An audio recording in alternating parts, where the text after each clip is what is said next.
मेष राशीच्या व्यक्तींनो, फक्त धावण्यापेक्षा योग्य दिशेने धावणं महत्वाचं आहे. कारण की मंगळ सध्या आपल्या पराक्रम भावातून गोचर करत आहे आणि नुकतंच 2 दिवसापूर्वी रवी आणि केतू यांची युती आपल्या पंचम भावात झालेली आहे. या दोन्ही स्थितीत तुमची ऊर्जा आणि आत्मविश्वास मोठं करण्याचं काम करत आहे. यावेळी काही चुका होण्याच्या शक्यताही वाढतील. पण सध्या अनेक मेष राशीच्या व्यक्ती ज्या आहेत ना, त्यांना खूप काही करू शकतो असं वाटत असेल, पण वेळ आणि परिस्थिती साथ देत नसते आणि काहींना नवीन योजना, नवीन कल्पना आणि नवीन सुरुवात करण्याची पण इच्छा होत असते. जुन्या अडचणीतून बाहेर पडण्याचा मार्ग ते शोधत आहेत. कारण की तृतीय भावातील मंगळ तुम्हाला धाडस आणि आत्मविश्वास देत आहे. लोकांशी बोलण्याची ताकद देत आहे. प्रवास तुम्ही चांगला वाढवू शकता, नवीन संपर्क निर्माण करू शकता. पण काय होतं, याच मंगळामुळे काही वेळा उतावळेपणा वाढू शकतो. उदाहरणार्थ कसं आहे, एखादी गोष्ट पूर्ण माहीत न करून घेता ती करणे म्हणजे तुम्ही स्वतःला कुठेतरी अडकवून घेताय, तुमचं नुकसान करून घेताय. कसं असतं, उदाहरणार्थ कोणीतरी तुमच्या कामावरती पण टीका केली ऑफिसच्या ठिकाणी आणि सामान्य वेळी तुम्ही तो ऐकूनही घेतली असावी, पण या काळात लगेच उत्तर तुम्हाला तसं द्यावं वाटू शकेल. नंतर मात्र तुम्हाला जाणवेल की थोडं शांत राहिलं असतं तर बरं झालं असतं. म्हणून कसं आहे, प्रत्येक लढाई लढणं आवश्यक नसतं. आता पंचम भावात हे रवी आणि केतू यांचा जो प्रभाव आहे तो आत्मविश्वास वाढवण्यासारखे प्रसंग पुढे तयार करेल. तुमच्या कल्पना, प्रतिभा आणि नेतृत्व गुणांना वाव मिळेल. विशेषतः कसं असतं, शिक्षण, कला, व्यवसाय, सार्वजनिक क्षेत्र, प्रशिक्षण किंवा काही मॅनेजमेंटमध्ये व्यक्ती असतात ना, यांना थोडासा या काळात अडथळा येऊ शकतो त्यांच्या आत्मविश्वासामध्ये. कारण की पंचम भावात हे रवी आणि केतूचं आपण त्याला एक ग्रहण योग पण म्हणू शकतो.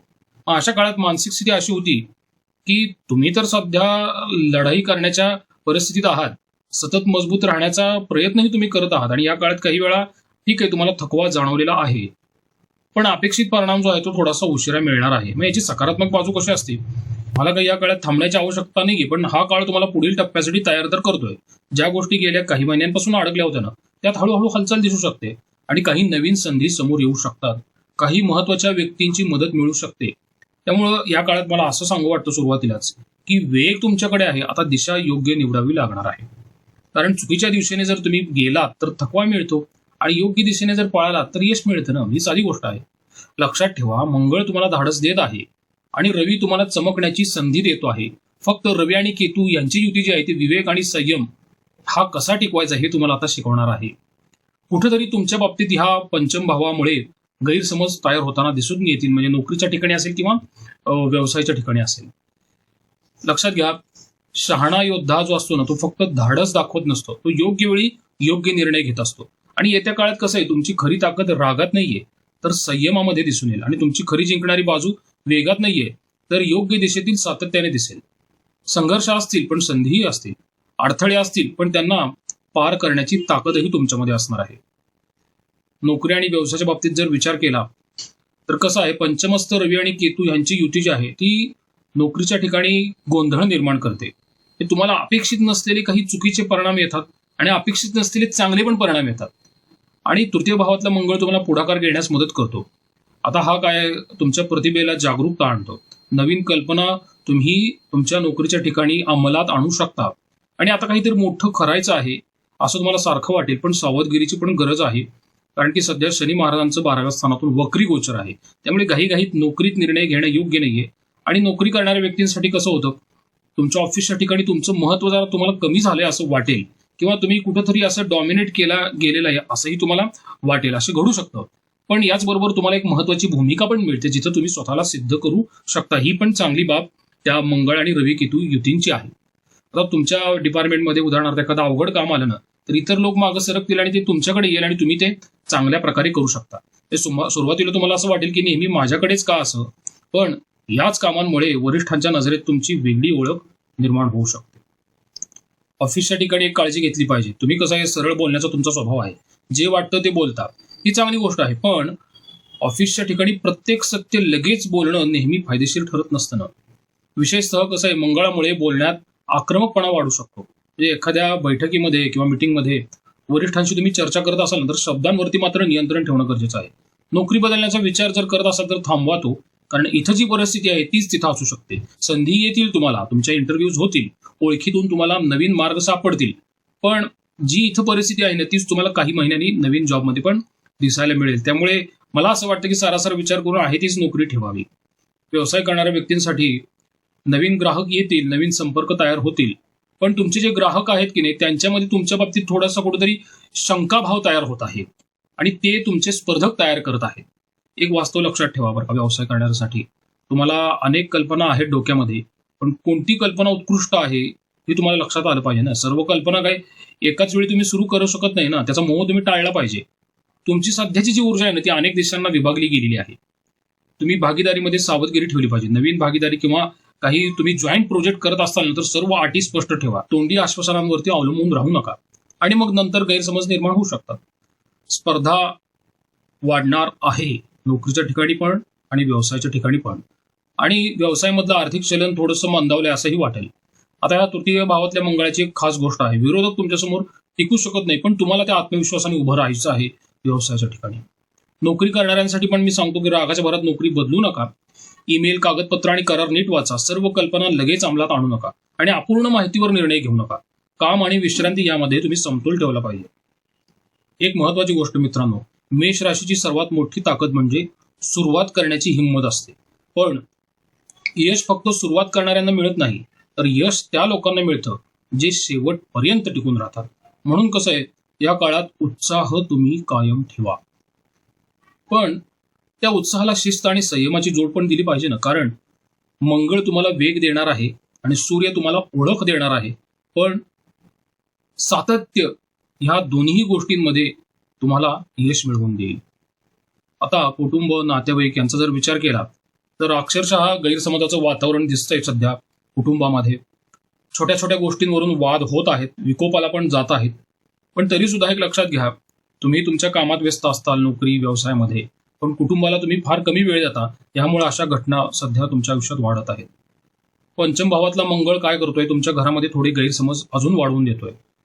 त्यामुळे काय होतं, तुम्ही काही चूक करत नाहीयेत, पण समोरची व्यक्ती पूर्णपणे चुकीची असेल असंही नाहीये ना. त्यामुळे दोघांकडे चुका होत नसतात, पण तुम्ही परिस्थिती जी आहे की नाही ती परिस्थिती व्यक्तीला बोलायला भाग पडते हे समजून घेतलं पाहिजे. आता तुमच्यामध्ये काय, कुटुंबात तुम्ही एकटेच मेहनत करताय, पण घरामधल्या काही गृहिणी पण असतात, त्या पण भरपूर मेहनत करत असतात. त्यांचाही तुम्ही आदर ठेवला पाहिजे आणि घरातल्या गृहिणींनी पण व्यक्तीचा आदर ठेवला पाहिजे की जी व्यक्ती बाहेर जाऊन कष्ट करते. आणि काय होतं मग, थोड्या थोड्या गोष्टींनी तुम्हाला राग येऊन तुम्ही बोलून मोकळे होतात आणि त्याचे पडसाद जे आहेत ना पुढे 20 ते 25 दिवस राहतात तुमच्या कुटुंबामध्ये, आणि मग त्यामध्ये वातावरण मग पुन्हा एकदा ताणतणावामध्येच असतं. म्हणून कसं आहे, या काळात तुम्ही शब्दांवरती नियंत्रण ठेवणं फार गरजेचं आहे. ज्या व्यक्ती प्रेम संबंधात आहेत ना त्यांच्यासाठी या काळामध्ये भेटीगाठी वाढू शकतात, पण पुढच्या टप्प्यावर जाण्याच्या ऐवजी काळजी घेतली पाहिजे.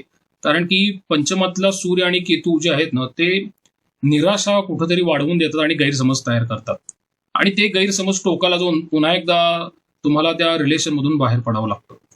आणि मग लहान लहान मतभेद पण जास्त वाढत जातात. फार छोटी कारणं असतात, त्याच्यामुळे पण त्या तुमच्या रिलेशनमध्ये अडचणी येऊ शकतात. तुमच्या कुटुंबामध्ये मुलांच्या शिक्षणाच्या बाबतीत तुम्हाला जास्त काळजी वाटेल, कारण की रवी आणि केतू पंचम भावात सक्रिय आहेत. संततीच्या भविष्याची, शिक्षणाची काळजी तुमच्या डोक्यामध्ये सतत राहील आणि इथून पुढे हा काळ 23 दिवसांसाठी आहे.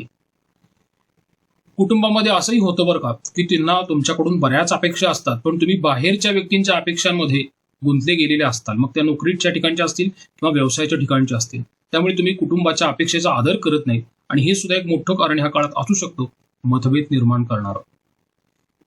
अजून एक भावनिक वास्तव लक्षात घ्या, तुम्ही बाहेरून मजबूत आहात, पण जेव्हा तुम्हाला एखादी व्यक्ती दुखावते ना तेव्हा त्या गोष्टीचा मनावर फार परिणाम होतो.